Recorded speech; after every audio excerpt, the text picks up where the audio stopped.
up, witches? Today we're going to continue our Victorian Ghost Story series with a story called The Dead Woman's Photograph.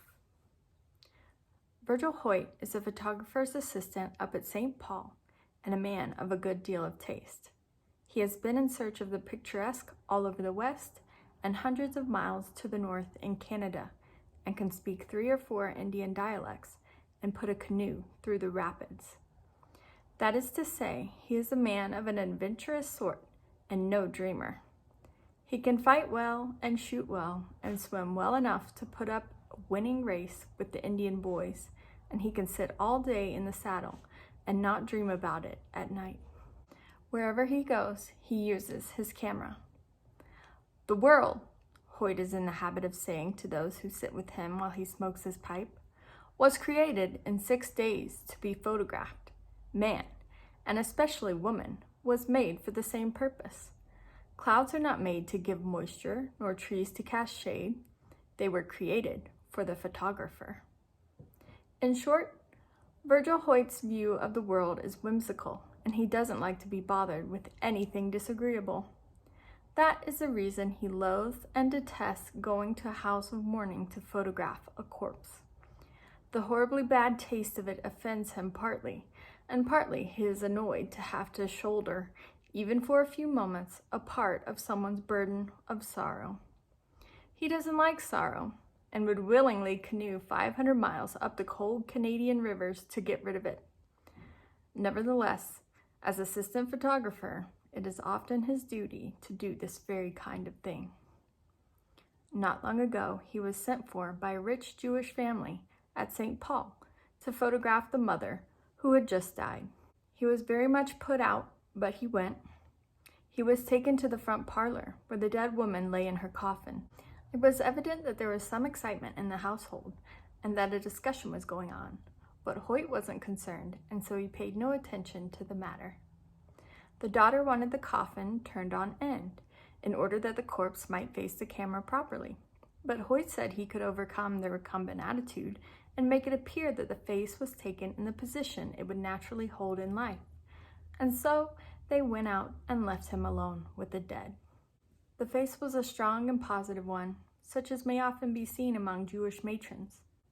Hoyt regarded it with some admiration, thinking to himself that she was a woman who had been used to having her own way. There was a small strand of hair out of place, and he pushed it back from her brow. A bud lifted its head too high from among the roses on her breast and spoiled the contour of the chin, so he broke it off. He remembered these things later very distinctly, and that his hand touched her bare face 2 or 3 times. Then he took the photographs and left the house. He was very busy at the time, and several days elapsed before he was able to develop the plates. He took them from the bath, in which they had lain with a number of others, and went to work upon them. There were 3 plates, he having taken that number merely as a precaution against any accident. They came up well, but as they developed, he became aware of the existence of something in the photograph which had not been apparent to his eye. The mysterious always came under the head of the disagreeable with him, and was therefore to be banished, so he made only a few prints and put the things away out of sight. He hoped that something would intervene to save him from attempting an explanation. But it is part of the general perplexity of life that things do not intervene as they ought and when they ought. So one day his employer asked him what had become of those photographs. He tried to evade him, but it was futile, and he got out the finished photographs and showed them to him. The older man sat staring at them a long time. "Hoyt," he said at length, "you're a young man, and I suppose you've never seen anything like this before, but I have. Not exactly the same thing, but a similar phenomenon have come my way a number of times since I went into this business, and I want to tell you, there are things in heaven and earth not dreamt of." "Oh, I know that tommy rot," cried Hoyt angrily, "but anything happens, I want to know the reason why and how it is done." "All right," said his employer, "then you might explain why and how the sun rises." But he humored the younger man sufficiently to examine with him the bath in which the plates were submerged and the plates themselves. All was as it should be, but the mystery was there and could not be done away with. Hoyt hoped against hope that the friends of the dead woman would somehow forget about the photographs, but of course the wish was unreasonable, and one day the daughter appeared and asked to see the photographs of her mother. "Well, to tell you the truth," stammered Hoyt, "those didn't come out as well as we could wish." "But let me see them," persisted the lady. "I'd like to look at them anyway." "Well now," said Hoyt, trying to be soothing, as he believed it was always best to be with women. To tell the truth, he was an ignoramus where women were concerned. "I think it would be better if you didn't see them. There are reasons why."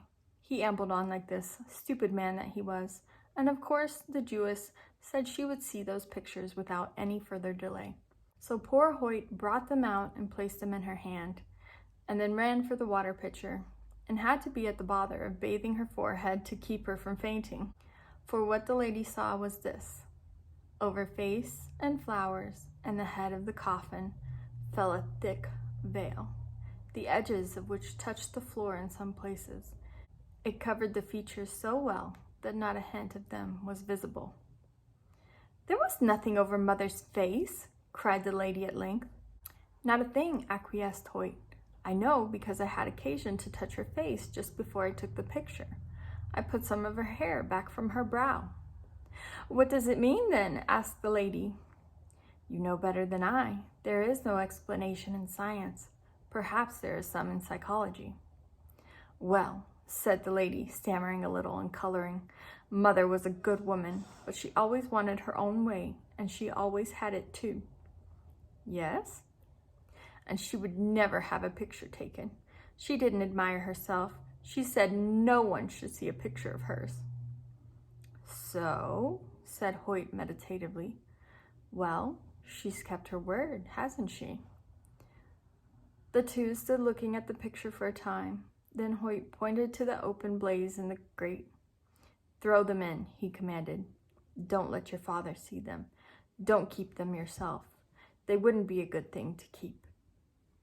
"That's true enough," said the lady slowly, and she threw them in the fire. Then Virgil Hoyt brought out one of the plates and broke them before her eyes. And that was the end of it, except that Hoyt sometimes tells the story to those who sit beside him when his pipe is lighted. The end. Good night, witches. I love you.